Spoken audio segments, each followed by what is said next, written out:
Copyright law and even basic human understanding might be a foreign construct to these entities that don't know us very well, or most certainly do not think like us. If we read the Urantia Book, we then discover very quickly in the forward acknowledgement section that the midwares that created such a text indicated that we are to be guided by the mandate of the superuniverse rulers, which directs that we shall, in all our efforts to reveal truth and coordinate essential knowledge, give preference to the highest existing human concepts pertaining to the subjects to be presented.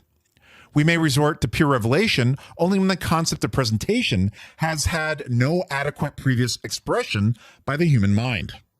These entities then proverbially bury themselves by saying, we have selected as the basis of these papers more than 1,000 human concepts representing the highest and most advanced planetary knowledge of spiritual values and universe meanings. So yes, it's highly likely that the book borrowed from human sources. It kind of almost says that itself.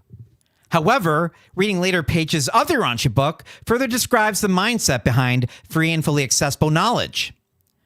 That as we progress throughout the universe, that information will be given to us free of charge and is generally accessible at any time. As we progress through the circuits, this information becomes easier and easier for us to obtain, being almost instantaneous once we reach the eternal Isle of Paradise.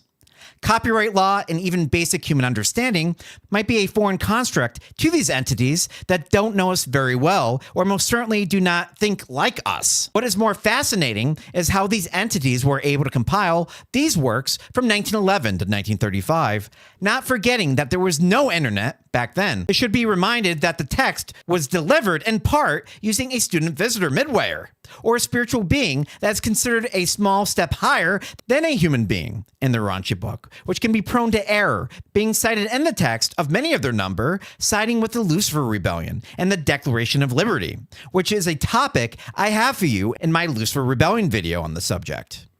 So needless to say, this text has fallen through many hands, of whom may not have a full understanding of human culture or language.